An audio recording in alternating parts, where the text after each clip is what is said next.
Good. Now we're All right. thanks again. So next thing, Nicole, I'll just start talking once we go live, and then you'll know, I'll just call you in to the interview. Cool.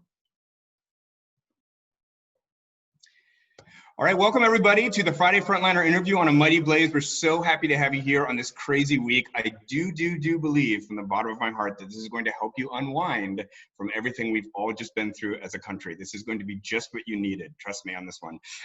We have Nicole Krauss here. She's going to talk about her new story collection, To Be a Man, which was just released this week, actually on Election Day. But a few words before we get started. So just a quick reminder to all of you about who and what A Mighty Blaze is. We are an all-volunteer organization of writers, of people in the publishing industry, book publicists, mostly authors. But the basic thing is, once COVID started, we had so many friends who had their book tours canceled. And we just wanted to chip in and find a way to help writers match up with readers and engage with their audience, because real life stuff had been canceled. And it's been kind of a crazy success for us. We're so happy. I mean, just in the last month or so, people we've had on our various shows are Erica Jong, Dean Koontz, John Irving, Cheryl Strayed, Phil Cly, Sigrid Nunez, Edwidge Danticat, just to name a few. We have Jonathan Lethem coming up next week, I believe. But it's just been an amazing thing, and we so appreciate everybody's support and the way the audience has come out for these interviews. If you want to help us, we're not selling anything. All we would love you to do is just like us on Facebook, Instagram, YouTube, and Twitter, and just tune into our shows. We do about half a dozen new interviews every week. So that leads me to our current guest, Nicole Krauss. Let me give a brief interview of Nicole, or introduction of Nicole, and then we'll jump right into it. Nicole, for those of you who don't know, is the author of 4 acclaimed novels: Forest Dark, Great House, The History of Love, and Man Walks into a Room. She's been selected as one of the Granta's Best Young American Novelists, one of the New Yorker's 20 Under 40. Her fiction has been published in The New Yorker, Atlantic, Harper's Magazine, Esquire, and the Best American Short Stories, and her books have been translated into 37 languages. The Financial Times has called Nicole, quote, one of the great novelists working today. And her new collection, as I said, which just came out on Tuesday, called To Be a Man, it's already getting rave reviews basically everywhere you read about it. The Washington Post said reading this collection, quote, can feel like talking all night to a brilliant friend. So I totally agree. And Nicole, welcome to Friday Frontliner. Thank you for having me. You bet. All right, so I have so many questions for you.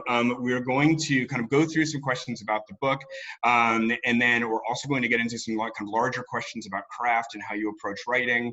And we're also, towards the end of the interview, going to do some audience questions. So folks, if you're watching on Facebook Live right now, just pop your questions into the chat and I will get to them after about 30 minutes or so.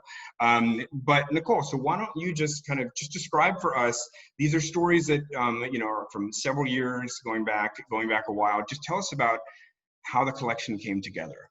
Sure. Thank you for having me, truly. Of course.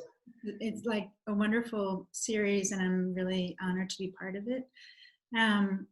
So this collection sort of was an idea in my mind probably about 4 years ago, which is around the time that I was writing Forest Dark, my last novel. And I had written a few short stories already, but not very many. So I kind of came to the short story in a backwards kind of way. I wanted to be a poet from like age 15 to 25, and then wrote my first novel, and then just only was writing novels since then. And then I sort of kind of slid just almost accidentally into the short story as a place to play almost, kind of, something that wasn't as anxiety provoking as a many years long project of a novel. So I had a few stories and I knew that I loved the form, and I remember going to see my publisher and like riding up in the elevator to see them and thinking of a title. I needed a title in order to propose this collection to them. And To Be a Man just like popped into my head without a lot of thought. And as I kind of unpacked the title, it made so much sense to me because I have, as a writer, spent as much of my writing life, trying to inhabit male characters as female characters. I've always been drawn to the complexity of the male character, sometimes the larger than life, stubborn, just almost world is too much with him kind of character. And then I've also, by my mid-40s, I've had so much experience in my own life with men, beginning as a girl and having a father and a brother, and then many other experiences since then, not least of all having two boys who I am watching grow up into men. And all of those things came together in my mind with that title, that I wanted to somehow write stories that were about women living with men, about the challenges of what it is to be a woman, the challenges of what it is to be a man, and the complexities of the relationship between them. Yeah, beautiful. So that actually, by the way, is like a new kind of twist on the elevator pitch. It's like you actually think of your book in the elevator, like not just pitch it. Right, and it was, I should say the office of HarperCollins is a very tall building, so it was a long elevator. But I'm sure it wasn't nearly as put together as that. It's just like so many things in writing. We have these instincts as writers. We have them like a flash of insight about something that feels right to us, a path that feels right to us. And I may not have been able to articulate quite so clearly on the elevator, but that was my gut feeling about this title, and that it was right, and that it was something to write towards. Although I will say that I didn't write the title story finally until nearly the very end of the whole book. Wow. Yeah. So are you saying that like 4 years ago you thought of this and you hadn't written any of these stories at that time? No, I had already written, so there's 10 stories in the book, and Yeah. I had written 4 of them, and Okay. the 3 of them I'd written in the years just before I was writing Forest Dark. But only one of them in this book is really old, and that story was written right after 9/11. It's the story called Future Emergencies. And then I wrote this one short story, and then sort of didn't return to short stories again for a good long while.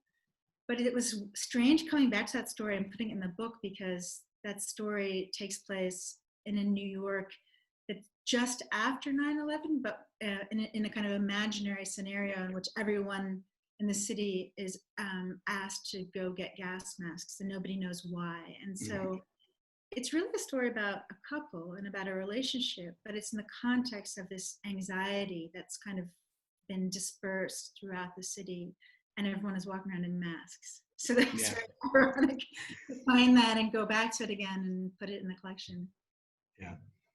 Well, look, I would love it if you wanted to just do a super quick reading. I think you wanted to do maybe a reading from the title story. Sure. Yeah. So I'll just set the listeners up just a little bit. The title story, To Be a Man, has 4 parts to it, and it's the same narrator, although she speaks in first person in the first and last part, and then in third person in the 2 middle parts. But she's really looking across her experiences in life with men. So the first bit is about her father. The second bit is about a lover of hers who she calls the German boxer. The third part is about her friend Rafi, who is an Israeli and who was in the army, like all Israelis, and then later is in a marriage that he decides to open with his wife to other experiences. And the last part is the narrator looking at her boys. So I'm going to read from that last part, and in fact, the very end of the story, which luckily won't really give anything away. Here we go. Enormous at birth, both are now so slender that their rib cages are visible under their skin when they lift their shirts over their heads. I know everything about what is visible of their bone structure beneath the skin, and about the skin itself, the precise location of each beauty mark and when it arrived, and the scars and what caused them. I know in what direction the hair on their heads grow, and the way they smell at night and in the morning, and all the many faces they went through before the ones they wear now. Naturally, I do. When the older one worries that he is too thin and weak, I tell him how my brother had been built the same way when he was young, until, without warning, like a storm comes so suddenly that someone somewhere must have prayed for it, a change came over him. that the thinness is in their genes, the sticks for arms and narrow waist and ribs poking out, all of it written into their bodies like an ancient story, but that sooner or later the time will come when this smallness and thinness will be overwritten, subsumed by mass, and the boys they are now will disappear, buried inside the men they will become. Your brother, he asks, trying to imagine it. My brother who he once, but only once, saw in a moment of fury he failed to contain, pushed me across the room and threatened me with a fist. The small one is still too young to long to fall in love. He is surrounded by love, and that is still enough for him. The older one has already begun to long for it, but his body hasn't yet caught up with him. About this, he can still joke with me. For now, desire and the workings of the body are still subjects for humor, but as the months pass, something has begun to loom behind it, larger and larger. He is waiting for the changes he sees overtaking his friends, and worries they will never come to him, that he will never desire the way others do. It's like a switch, friends who have boys tell me. One day it's turned, and after that, things are never the same. The door closes on one side and opens to another, and that's that. Another friend, a man, says that he had been a quiet reader all through childhood, and then between 1 month and another, he began to throw chairs. This worries the older one too, the possibility he will no longer be who he has always been, that he will lose something of his sensitivity so valued by everyone who loves him, that he will become capable of violence. When I go to kiss him goodnight, he curls his body into mine, and in a nervous voice tells me that he wants to remain a child, that he doesn't want anything to change. But already he is no longer a child. He is standing out on a bank between the shore and a sea that goes on, and the water, as they say, is rising. That passage and that whole story is just, to me, just absolutely exquisite. I wish there was a big audience here to just give you a standing O. But I just want to take a moment to just talk to the people listening today. This story that Nicole just read from, in my opinion, is a just complete masterpiece. I think a lot of people, I went through the Goodreads reviews, and everybody sort of has their own favorite of your stories, but this one came up the most, I think. It kind of symphonically kind of blends all the themes that have been coming up through all the stories. Everything that's been building to that moment is present in that work as well. I thought that it had just everything in it. It had this crazy scene even with a car bomb, which was absolutely heart-stopping. It was there's so many different notes and such a range in that one piece. And I just have to say, I was thinking, as I kind of felt this kind of exquisite sadness and beauty at the end of that story, I was thinking, when have I felt this way before? What other work of art has made me feel just this way? And do you know what it reminded me of is the story, The Lady with the Dog by Chekhov. I think one of the greatest short stories ever written, but it's just this kind of, it's a story about an affair, and and kind of, it's just got hope and sadness and all these things in it. And it's the thing that made me think of it so much is the complexity of the notes that you're hitting, and this blend of subtle notes. And the one last thing I'll say, because I know I'm going on, but it deserves it, is I was reading this thing, and I would start highlighting a passage, oh man, this is a good passage. And then it would and then I'd begin the next paragraph and start highlighting that one. And it would just this highlight would just go on for pages, and I almost highlighted the whole story. But anyway, I did just want to take a moment and talk about that story, because I do think it is so good, which isn't a slight to the other stories.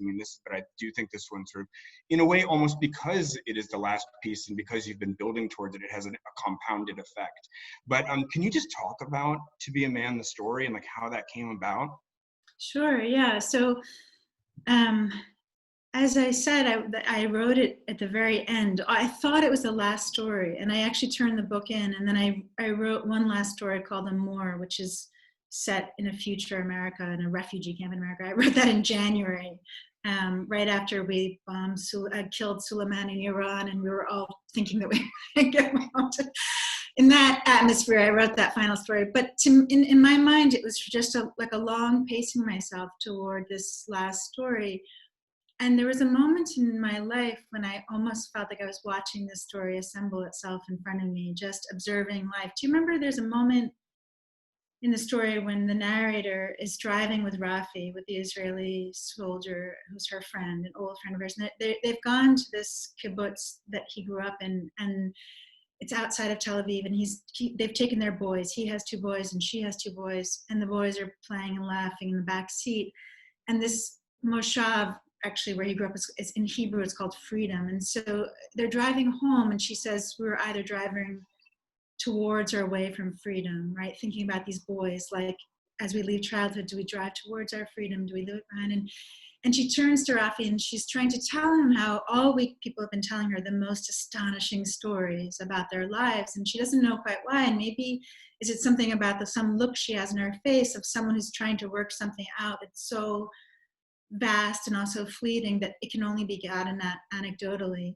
And so this story is a lot about that position of being a woman who is in a sense watching, right? She's certainly not passive. She has a lover in the story, this German boxer, and that she meets in New York, and she travels to see him in Berlin. But she's watching all of these men, her father, her lover, her friend, her sons, and trying to kind of hold them in all of their complexity and all of the demands that life makes on their manhood, to be a soldier, to be a boxer, to be strong and to be vulnerable, to be sensitive, to all of the gradations in between. And I think she's trying to hold all of that with some tenderness, like the tenderness you feel if all your life you've lived closely to men, and I've loved many of them, including your boys, you know.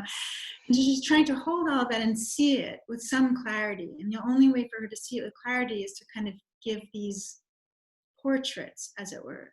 So there's the portrait of her father, which is very short, which is a portrait of a man who kind of, we have a sense, or we're told that he had enormous anger or rage, that one day he took like a sailboat out, a boat out to sea, and he let the wind out of its sails and came back without it. And then she talks about this German boxer who, it's really a conversation between them. She's Jewish, her grandparents were Holocaust survivors, and he's wondering out loud, would he have been, almost certainly he would have been a Nazi had he been. He was such a good character. Such a good character, yeah. Thank you. Yeah. And it's their conversations, and it's what happens to them in bed, and it's what who he is, what, you know, all of his vulnerability, right? Like, he can't fall asleep with someone near him. The last time he remembers doing that is with his mother when he was 5, and, you know, like, so there's all of these different kinds of portraits of manhood there. And again, I suppose what matters to me as a writer, always, I always choose characters that I feel compassion for. I don't know that you have to write like that. There's amazing characters in literature that aren't written with compassion in mind. But I think that's up until now, that's been kind of the way that I want to inhabit them, and I want to understand their flaws and shortcomings and strengths. So that, I have so many things I could say about that story because there is a lot in it, but maybe that gives a sense of it to the listener. Yeah, I mean, it's just, oh my God. I mean, so by the way, I forgot to ask you, can you just like hold up your book just so people can see it? And like, yeah, just folks, just make an impulse buy right now. You will not regret it. Just buy it. We're going to put the link in the chat. So please just buy it. It's amazing. And I mean, that story is like worth 10 times the price of admission. I would just, you know, one thing that I don't know if this irony is intentional, but I mean, as I was reading that work, I mean, clearly it was so interesting to me as a man, frankly, to see how this woman sees these men and how they evaluate their own manhood, and then how she also processes their own estimation of their own manhood. I thought that layering was very interesting. And also I just thought, is it intentional irony that, like, I mean, so much of what that story is about and the other story is about to be a woman. Like, what does it mean to be a woman? I mean, there's so many ways that character speaks so eloquently about her own kind of broken relationships and just kind of there's a great conversation in there. I think it's in that story where, she's talking to another woman about this fear of abandonment and how she has kind of gone past this fear of abandonment, and she has this feeling of euphoria having gone past that. I thought it was just so beautiful. Euphoria of after 20 years of living with men, that she can live without the life support of a man is what it's quiet euphoria that finally comes over. But I'm so glad you say that, because of course when you choose a title for a book, especially a collection of stories, you have no chance of a title that will represent everything that lives under that roof. And in choosing to be a man, I recognize that like the instinct would be to say this is a book about manhood, and of course it isn't only, it is partially, but I absolutely agree with you. It is equally, if not more so, about what it is to be a woman, and a woman not only among men and with men, but a woman within herself. So many of the stories in this collection, whether it's a story like Switzerland or End Days, or Seeing Her Shadi, so 3 stories that are about quite young women, and other stories about middle-aged women, they're stories of women trying to find within themselves their own definition of strength, and to kind of define themselves according to their own terms rather than the terms that society or their situation in life wants to force on them. And I think that struggle, what is it to define oneself as a young woman or ongoing as a woman, equally as a man, was very much in my mind as I was writing these stories. Beautiful. One thing I wanted to get into, there's so many things that, this collection is about. It's about intimacy, it's about sex, it's about relationship, being a man, being a woman, about being Jewish, so many things. But one thing I just want to, because I could dig in anywhere and we could talk for like 7 hours, but like to pick one thing that I think you are particularly eloquent about, which I find interesting, is about this pattern that I saw in a few stories of the way that relationships kind of fade and then collapse. There's a certain pattern I saw, which is that, so the relationship is there, and then the character feels the relationship has lost. In one story, you said it lost a sense of adventure. In another, you said it lost expansiveness. I mean, I think like sort of what you're honing in on is the relationship has lost its life. And it's sort of, you can't put life into a relationship when it doesn't kind of spontaneously appear. And then in the relationship, they will kind of experiment with different remedies. Maybe they have an open relationship or an affair, and then that kind of brings its own kind of particular unanticipated cycle of pain and so on. But I just thought this fading relationship and the kind of the way that the light goes out in a relationship is just something you write particularly well about. And I just kind of wanted to open the floor to you to just kind of talk about that. Yeah, thank you. I think that the way that I look at those stories is I'm interested in the struggle that people have, that all of us have at different times in our life, between needing the stability and comfort of an enduring relationship. Everyone needs that, whether it's with a lover or whether it's with your children or your parents or your friends. But we need that.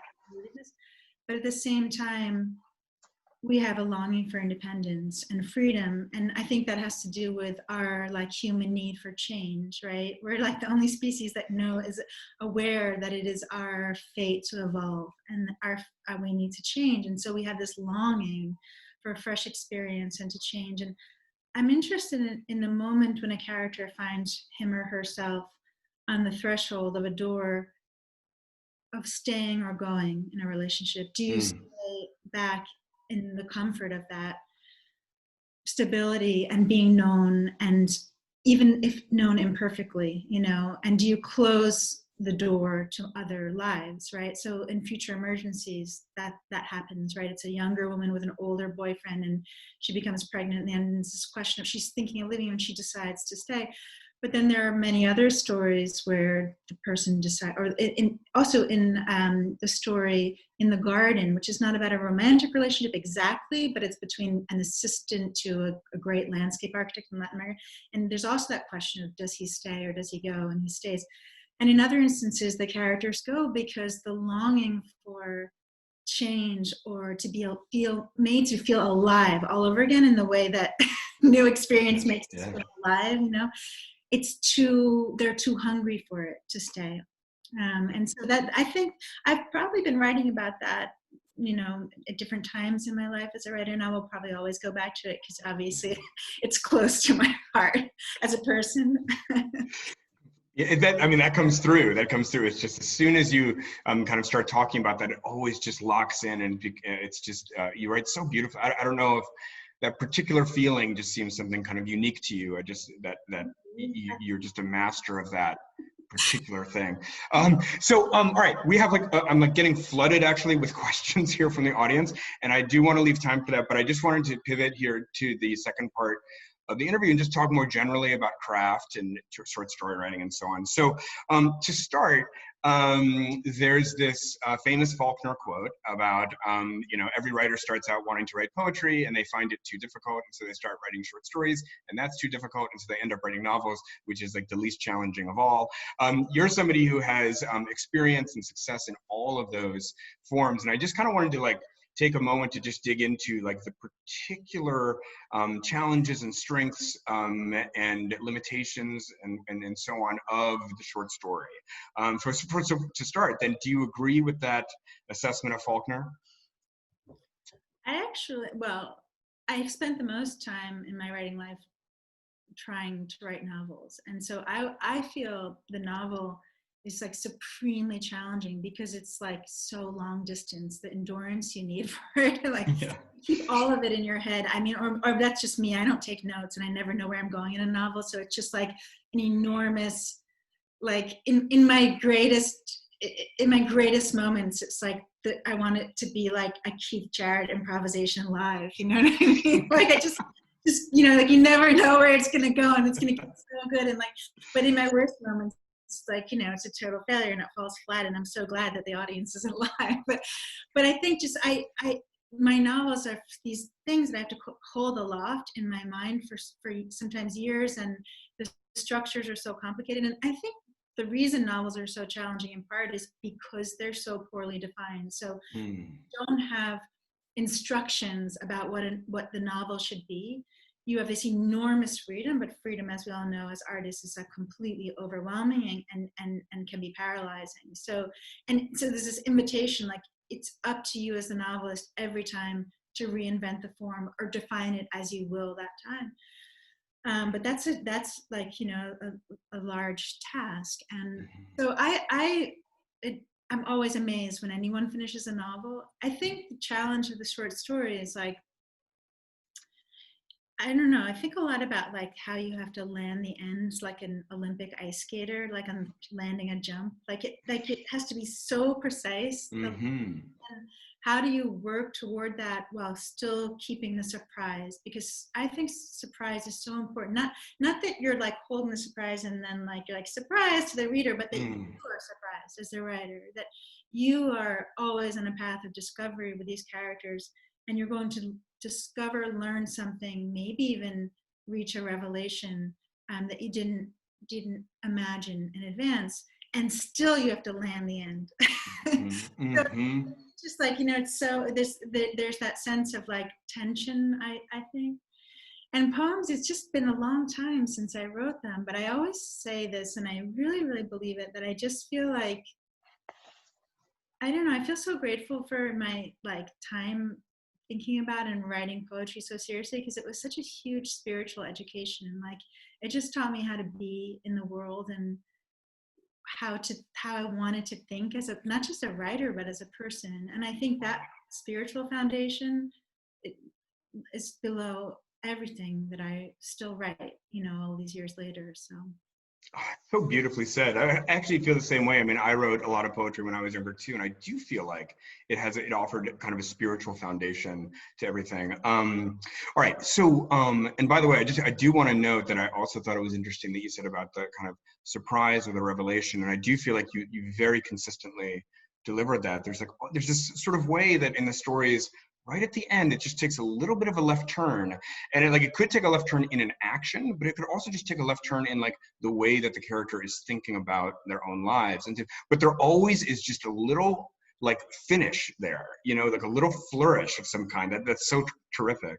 Thank you. And I should say that some of those stories in the collection I started and then left. I had little bits of and then left for some years before I returned to. So the surprise like took time to cook for me.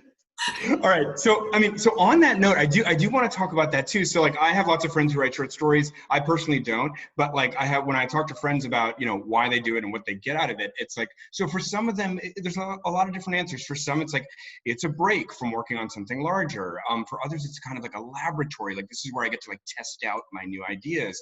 You know, other people kind of like are just sort of writing all the time. And then some things just randomly end up having enough kind of heat to carry it into a novel, and others just are more discreet. And so I guess I want to talk about process for a second. I think there was actually a great interview I saw that you did, and I just want to read a quote of yours. You said, quote, "Everything I've ever done has come as a surprise to me. When writing a novel, I don't know where a book will take me. I will be betrayed by a book because it won't happen in the way that I expect, but I don't know any other way to write." And I'm just wondering, so then kind of leading into the question here about, you know, like when you start writing a short story, are you thinking, oh, this is definitely a short story? Or could it be a novel, but then you just didn't have enough, so you're just like, I'll just take this piece? Right. I just will say that I think what I was trying probably to say about betrayal is that I want the things that I write ideally to make me change my mind about something. Whatever I thought about that character, or whatever I thought about the situation, I want it to be undermined by what happens. Yeah. Or just, that's the sense of discovering something new. But I tend to write a lot of bits and things, and a lot of what I'm looking for, I don't quite know how to describe how I find it and how I know it when I see it, but it really simply put, it's the moments when something comes alive. So it's like the mortal breath is blown into a character, or it's just a tiny detail, or a kind of music where nothing has happened yet, but it's some tone or style of the sentences that's carrying the life. So there are lots of ways that it can happen. But if I don't write lots of little things or openings or try characters, nothing, I'll never get to it. And so a lot of those things get abandoned. And then as I was saying, sometimes I'll write a few pages of something and have no idea what it is or where it could ever go.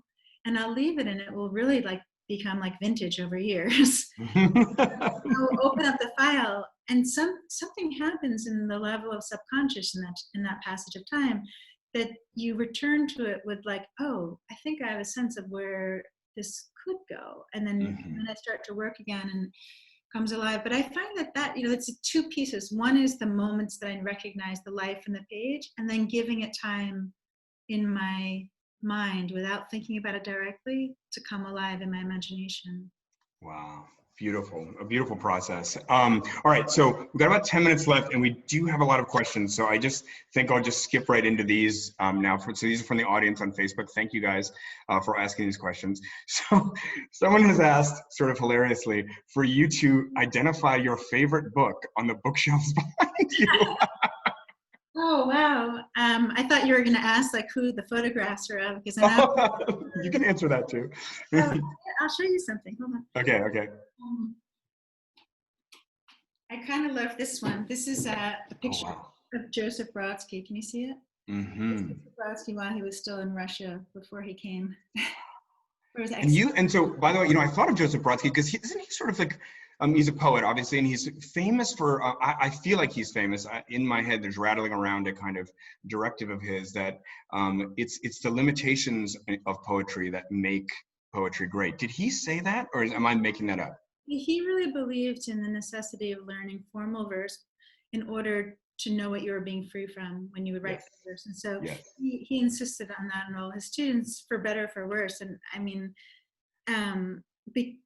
I actually stopped writing poetry because at some point, he was a mentor of mine, and at some point, not long after he died in 1996, I just found that my formal poems were getting smaller and tighter and less like free. And I have always written, I will always write for the freedom it gives me, for that like wild joyride freedom that it gives me, and the like chance to live other lives than have more an expansive experience. And the moment I lose my freedom in writing, I know I'm taking the wrong route, the wrong turn. And so back then my solution was like, okay, maybe I'll just try fiction for a little while. And then I moved to novel. And I often think, I'm looking at him now, what he would say if he knew what I became. Would it be okay with him? But I think. What do you think? What do you think? I think we'd have a lot to talk about. I think he would be okay with it. Yeah. Oh, I think so. I think so. All right, let's keep going here. This is from a writer who writes about Jewish themes. When you think of your identity, are you a writer first? Are you a female writer? Are you a Jewish American writer? And so on. Great question. Again, one of the things that writing allows me is to forget myself a little bit. Not that I don't endlessly have to remember myself and my limitations constantly as a writer, but if I came to this is my desk I'm speaking to you from, this is my writing room, and if I came and sat here with all of my baggage, I would just never get anywhere. So my woman baggage, my Jewish baggage, my everything. And so I feel like I write just like as an explorer, like what am I going to be? Like what are we going to think about today? What are we going to become today? Like where can we go? I think that's why so many of my novels and these stories go so many places in the world, like Japan, Berlin, Tel Aviv. My books have gone to London, to South America, Switzerland. I think there's something in me that actually literally wants to travel out of what is mine and known. And then inevitably I meet who I am. We have no choice but to meet who we are when we write. But I do have the illusion that when I sit down, I'm leaving some of that behind. Great. So another question just came in. They said they wanted you to hold up the photo again. Did you, okay. Sure. Can you see it? Yeah, oh yeah, we can see it. And you did a documentary about him? Is it when he died? Is that correct? Yeah, I did. I'll tell you about it. He loved cats. He's holding a cat there. And he had gone to visit a friend. The wheelchair isn't his, but he's sitting in the wheelchair. Mm-hmm. And it's somewhere in St. Petersburg, I think. So when I was really interested in radio when I was in graduate school in England. And I worked as an intern with an incredible producer of beautiful documentaries on BBC. And then I wanted to make one about Joseph after he died, and so I did. It's a radio documentary. I don't know if it's possible to find, but I guess somewhere BBC has it. It's called Joseph Brodsky, et cetera, et cetera. And I went to St. Petersburg, among other places, to interview people there. And for those of you listening who know about him, he lived in this room and a half. He wrote this beautiful essay called A Room and a Half. And I went to go see that room and a half, and it was further divided, and this young couple lived in his half. Anyway, to make a long story short, that photograph was given to me by somebody there, not from his room and a half, but in St. Petersburg. Wow. Yeah. Wow. Okay. This is just a kind of process question. Do you write every day? How do you write? Right. No, I try to. I hope to write every day, but as with everyone who's listening, there's so much gets in the way. I have two kids, and they're growing up a little bit now, but of course, those who are listening who have kids know what that requires. I used to wake up every day before I had kids and start to write, because that's like the golden hour when you're before your critical self wakes up. But yeah, no, I try to write every day, but there's so many other things that have to get done. But I do think that that's ideal, just to keep it going, even a little bit, just to keep the muscle flexible and the fluency muscle alive and strong. Otherwise it goes. I'm the same as everybody in this way, that if I don't write for a few weeks or a month, it's much harder to start it up again. Yeah. Okay, one more question from the audience, then we'll do one more question from me before we wrap. The question is just about what you're working on now, and are you going to go back to writing novels, or? Yeah, I'm definitely going to go back to writing novels. I've been writing a few essays, which have been just fun. Like, I guess there's something in me that's going to have to try every form before I'm done, right? but but I've been writing essays and really loving that. But I'm trying to get a novel off the ground, and like, I don't know, like the only way I can think of it is, I think said it like as a plane before, but it's like a plane that doesn't have engines yet. It's like trying to get a non-engine plane off the ground. But it's at the beginning, and I know nothing, but I don't know. I don't know. Maybe this is silly to say, but every time I start one these days now at this point in my life, I think like, what a lucky thing. Like, what an absurd adventure I'm about to go. What a lucky thing that this is the work that I get to do. Yeah. So I take it you're not a big outliner. Is that fair to say? Outliner. This actually here I have the only place I've ever taken notes. My dad long ago gave me this. It actually says journal on it, and all of the notes I've ever taken for any of my novels are in here. And as you can see, it's still like half empty. So yeah, I'm not much of a note taker, but I wouldn't advise that. I always, when I teach, I tell my students that I'm really not a great example in that sense. But I don't think outline. I think notes are good. Notes seem important. Outlines seem they would kill everything that was alive in the work. So, but let me just dig in there for a second. Like, so if you don't know, like, you don't have an outline, obviously, but like, define what you do have, which is guiding the work. Like, is it just a feeling, or do you sort of like know sort of where the character's headed or the situation? Like, what is there if there isn't an outline? Okay, so I'm not, no, I don't know if this is the right way to answer it, but we were talking about Keith Jarrett. Keith Jarrett is like just the greatest ever, so no comparison. But what I love about him is that he's so practiced and disciplined.